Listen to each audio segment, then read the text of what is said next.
never happen. Alan Brazil is 60.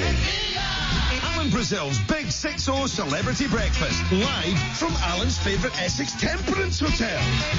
With Ali McCoist, Ray Parlour, and a cast of thousands. Alan Brazil's Big 6-0 Celebrity Bon Vivant Breakfast. Broadcasting live from his very local Temperance Inn. This fizzy orange juice is lovely, Alan.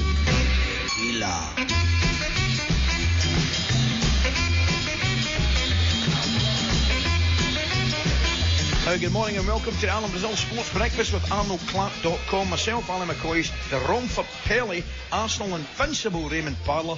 We're live from the Luxury Hotel and Restaurant. What a place it is, I've got to say. You did say it was beautiful, but it really is. The Marquis of Cornwall here in sunny Suffolk. Marquis of what? It says here Cornwall. Cornwallis. Cornwallis. Marquis of Cornwallis, not Cornwall, you tuber in Suffolk. Yeah, I'm aware of that. He's only reading up there. I know, but the Duke of Edinburgh doesn't stay in Edinburgh. You know what I mean? So what's your point? Come on then. What's your point? You know? If you can't read, you can't read. No, the Duke of Edinburgh doesn't stay in Edinburgh. I'm just... okay, right, Because again, so it's a Marquis of Cornwallis. Cornwallis. Where does that come from then? Well, he was a general in the army, wasn't he? Cornwallis was? No. The Marquis. No, of course he was. Marquis of Cornwallis was a war hero. If you don't get start with nice to me, I'll be back. Right? You better just start with nice to me. Honestly. Right? We're here to celebrate your 60th birthday, and along the way, we've got some good friends to celebrate your 60th birthday. None more so than the gentleman sitting right across from us, Mr. Terry Butcher. Terry, thank you very, very much for joining us. How are you this morning? Good morning, Terry. I'm very good, thanks. I had a bit of an earlier night last night than you boys did, I think. Not me, Does it bother your eyes today? No, 10:30 I was in bed. I was right behind you. Not literally, but I was about 25 to 11. 25 to 11. Now, before we start, we're all here to celebrate a milestone that, quite frankly, none of us thought you'd reach, and that should be very that's shocking. No, I've got children and grandchildren, you know. You have, and you're very loyal. You've got another 4 years to go. Let's see how well you do. Now, I must admit, what a 60 years you have had on this planet. Brazil. Fine run. Brilliant run by Brazil. And Brazil makes it 3. The Ipswich players, when they went on the pitch before the match, were really amazed at how many people have made the trip from Suffolk. In fact, there are 7,500 Ipswich supporters here inside the Olympic Stadium in Amsterdam. And may sunshine and happiness around you when you're far from home. The flag is up for offside against Brazil, and Ipswich win the UEFA Cup on an aggregate of 5 goals to 4. Oh, the good ball forward, and Brazil's in a position, he's well offside. Brazil score. And Manchester United's marking let them down. Tyson, the space there is still huge and inviting. Mariner. And here comes Brazil. Alan Brazil makes it 4-0.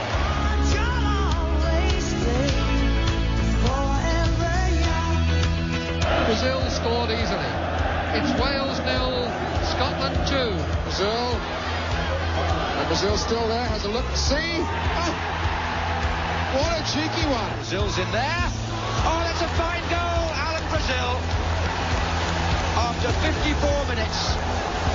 A superb individual effort. And he equalises here for Tottenham. Glenn Hoddle chipping the ball up.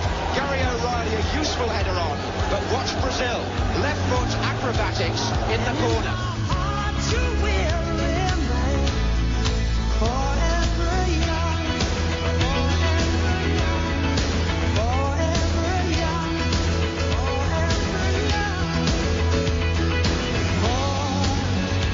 Right, in all seriousness, a very, very happy 60th birthday. Yeah, what's coming next?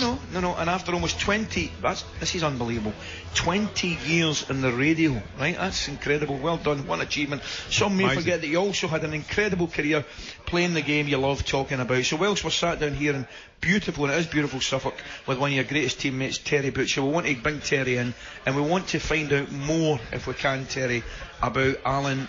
I mean, let's be honest about it. My kids, for example, only know Alan on the radio, you know, and that's the way it is. 20 years on the radio. No, I mean that quite seriously. But clearly, a fantastic footballer as well. Well, as a teammate of mine, 1976, I signed for Ipswich. Did you sign 76 or 75? Yeah, 76. Yeah, 76. Yeah. The same youth team, me, Alan, Russell Osman. We won the South East Counties League by a mile. Alan got 40 goals in that season. 40 goals. So we knew he was a striker of great promise. He used to get the ball up to him. He's obviously a much leaner figure than in those days than he is now, but certainly enjoyed his time. What was his strengths? What was his playing strengths? Holding the ball in, turning, finishing? What would you say his strengths were? Well, they weren't tackling because he couldn't tackle the fifth supper, but he was generally, his movement was great. He'd come short, go long, and he'd hold the ball up to his feet. He wasn't you couldn't say he was the bravest, could you, Al, when the ball with your back to goal, but running at the goal, he was... Bit of a Frankie Howard then? Was he a bit of a Frankie Howard? He had the wing mirrors up on the side, you know, he was pretty much afraid of centre-half. No, he wasn't actually, he was very strong. He was very, I'm not going to say mature for his age. And just like I say, he just got the ball up to him and he'd hold it up. Mature for his age. The most important thing, Ali, is the team in general. What was he like behind the scenes? Like day to day? Day to day, he was a joke. I mean, like Alan said, when I heard you boys when I first came in, I must say, you must be my agents in the future. If I ever want a job, you're right up my street, unbelievable. But he was green. We're all green in those days, as you know, going into clubs when you're 16, 17, 18. So. No, not hail, Alan. I don't believe in that. Simply the best, Al. Yeah, simply the best. He was quiet. He was quiet. He was unassuming until he got confidence in himself, and then, wow, different person, as we all were. Yeah. Well, that particular period in Ipswich history must be, you know, if not the best, certainly one of the best. How fortunate were you to be involved in that group of players?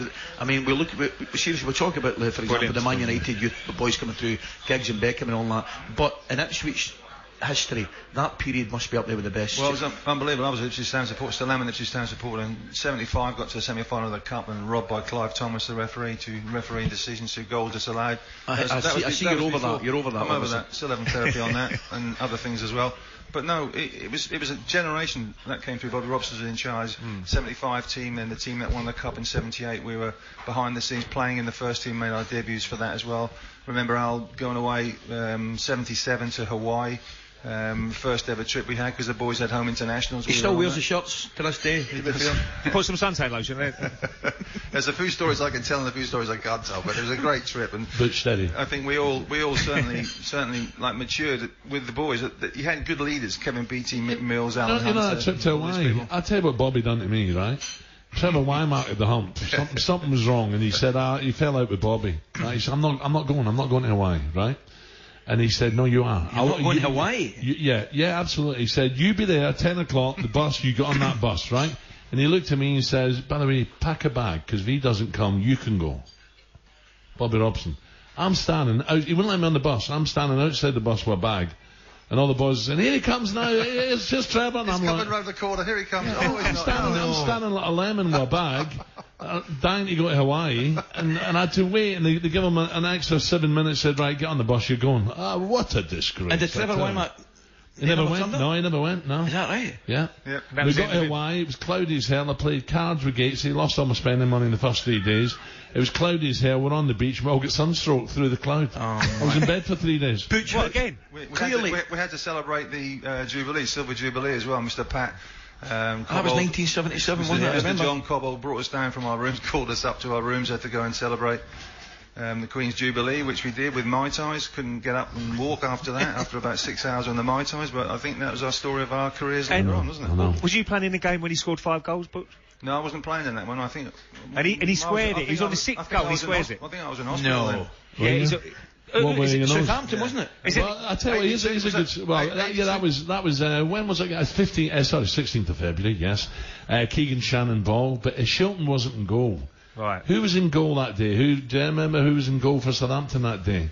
Shilton didn't play. I wouldn't have got 5 if he'd have been in. I promise you. Stevie Wonder was in goal. Got 7. Mariner failed the fitness test. I was up front with Mish DeVray, who came down with Gothy. You talked about that earlier. Yeah. I want to ask you boys, in all seriousness, how big an influence was Bobby? Well, it was immense. I mean, on that trip to Hawaii, I think we played Vancouver Whitecaps in the last game. It was 3 weeks away in the season trip. 3 weeks away, so we're playing Vancouver. Do you remember who the manager was, or them? Waiters, Tony Waiters. Yeah, correct. Yeah. Well done, lads. So we're on the bench for the last game because obviously the top stars were playing, and then we're 1-1 and going to the last 10-15 minutes, and he sends Alan on with we all heard it on the bench. He says, "Go on, son, go get the winner." And what did he do? Went on and got the winner. So, right? And Bobby Robson loved that. He loved players Like, when he said do things, but players that just went out there and played for him, players that wanted to play for him, and players that did the job and really gave it everything. And he was very loyal to players that did that and gave him everything. Do you know, you remember he's great, Butch. I don't remember getting the winner, but I remember Vancouver, because the Jockey Club guy says, I'll invite you all guys to the races, right? And we went to Exhibition Park. That's right. Because Vancouver's beautiful. You got Stanley Park. Correct. Right? You got the Indian... Stunning. The killer whale was there, Shamu the killer whale. We'd done all that, but Exhibition Park. And they said, wait to the 7th, boys. Keep all your money, keep your dollars, wait to the 7th. We've got one for you. I'll never forget it. Jojo's Mac. So we all had a chip in, right? So we had probably $1,000 on, right, between us all. This was back in, 76 or something, Butch, or something, right there. It's funny that you can't remember the surname. But you remember a horse of 1977. No, the goalkeeper was Ivan Katalinich, right? Who? Ivan Katalinich. You're making up. Just say George. He was a Yugoslav #1. You're making things up now. I'll quit while you're ahead. He was a Greek Yugoslav. Jojo's Mac led all the way and got done on the line. No. Yeah, beaten by a nose. Shades of air this year. But I love Vancouver. It was a beautiful place. Well, of course, Frank Yallop and Craig Forrest are from Vancouver. Yeah, Jason DeVos later on as well. They're from Canada. So Butch, some good players. I've got to ask you, in this modern era of footballer, who does he compare to this day and age? Who would you say he plays like, or... No. I'm trying to think now. Mido? What? Is he a magician? No, there's nobody Sorry, like Alan. I'm only kidding. There's nobody like Alan. He was a one-off. He really was. I mean, he was the older he got, the cheekier he got as well. So you remember the game against Stoke City when we all bet on us to beat Stoke City, because you could bet in those days when you're winning, not losing. So we went there. How can you bet on a football match? We stayed overnight. Went to the game. We'd all had a bundle on us to beat Stoke, because Stoke weren't By the way, we were flying. The boss had a bet as well. Bobby had a bet. Bobby had a bet as well. All the coaches. He said, what price? 5 to 4. I'll have 100. He put his money in. Bob. No. Yeah. So we're playing the game. Went 1-0 up. They equalised 1-1. So it's going to the last 10 minutes. Bobby Ferguson, who then became his manager, the head coach. He shouts, he's screaming at Alan, come out and play left wing. Yeah, because we changed the formations and all that. Play left wing. When it went wrong, Dum had to always go and play left wing. I knew it was coming. Yeah. So I went on the right-hand side. And he's screaming at me, get over here, get over here. Yeah. What? And Gates said, you got to play left hand. I said, I can't hear you either, Gates. He said, get lost, right? And I wouldn't go. Yeah. And then Mick Mills tried a Beckenbauer ball outside his left foot, right beside the dugout, and I had to go for it, right on the line. He pounced out the dugout, grabbed him in the neck, get out here, play here. What happened, Bush? He went to the other side again, but he was like, he thought Dumb and Dumber, like his ears, he had this rubber ear. It was amazing with his rubber ear on the left-hand side when he went to, so he never played it. So we ended up drawing the game 1-1, of course all the money was down. Bobby Robson was going apoplectic, because £100 of Bobby was like £1 million in those days. He was very tight with his money. So Bobby Ferguson, we come off the pitch, and Alan just ran off the pitch, straight into the dressing room. Bobby Ferguson ran straight down the dressing room to get him, goes into the changing room. He's a cycle.